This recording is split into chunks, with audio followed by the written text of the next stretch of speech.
thought BU played with a lot of snap tonight.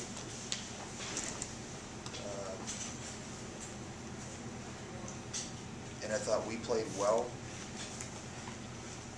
at times. And it's the same story from last night.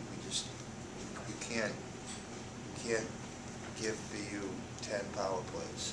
Any team 10 power plays. And expect to have any rhythm in a game. I got to a point I just was going to put a blindfold over my eyes because I had no idea what was a penalty, what wasn't a penalty, what was being called, what wasn't being called. And I told the guys just to forget about the penalty and just play.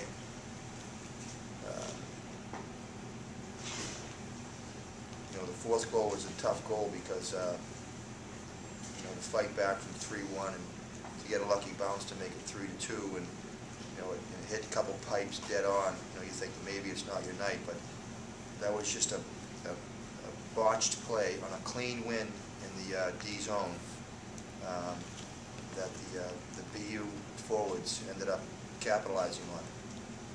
And with 8 minutes to go, that was you know, that was a much-needed lift for them, and they managed the rest of the game very well.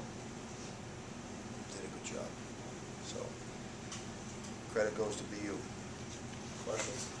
Coach, you just talk a little bit about the way the first period kind of unfolded. You guys were on to an 8-1 shot advantage to start, and by the end it was 3-1 BU. Yeah, well, I was a little bit concerned when it was, whatever, 12-6, and it was 3-1 about 5 minutes later. But, yeah, I mean, we had a lot of those shots. We had that 5-on-3, so we were able to pepper Milan, who I thought was terrific tonight. Terrific. In the third period there, we had that series where he came way out of his net and stopped Yukon's shot, and then I think it was Quaylen missed an open net. I mean, he was terrific. He was square to the puck, and he was aggressive, and we had some quality looks, but he was there. And I think that was the way he played that first 10 or 12 minutes. Can you just talk about the decision to take Rongs out after that third goal?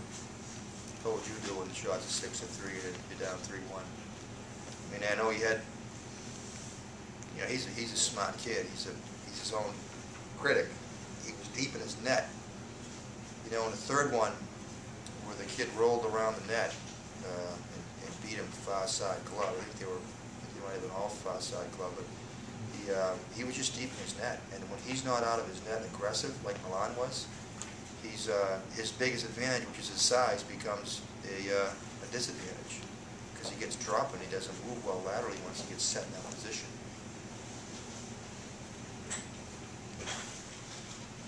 Do you think after you got the goal from Alexiak just before the period ended, that was getting you back in because you'd had like 4 penalties and seen that gave you a little more of a momentum?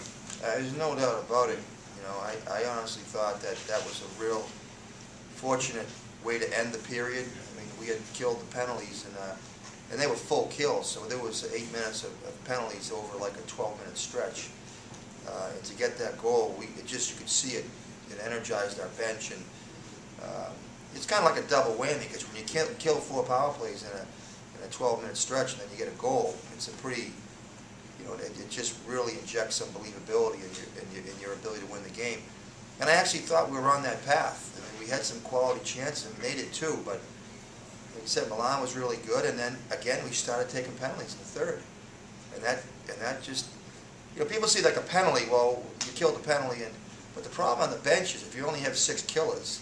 There's 6 guys sitting there, and they keep sitting, and they lose that rhythm that athletes need to, you know, to play with some confidence. So we kept doing that. And it's like a broken record. If anybody has any suggestions on how to make us stop taking penalties, I'm open for discussion. Last question, guys. Because you talked a lot about how this team is really unflappable. You got a game 3 on Sunday night and a young team. Do you still think that's going to hold true? I do. I think we have a good team. I think our guys are very, very unflappable is a good word. I think they're very resilient. You know, we'll show up and play. And I think we'll do our best to win the game. And we just take it one shift at a time. Honestly, it's kind of a very well-used cliche, but that's the way we've been going through the season. So, And now we played here, what the hell was that, the second, so this would be our third game here, or fourth game here in a row, right? Yeah, so we're getting very comfortable with our environment. Thanks, guys, appreciate it.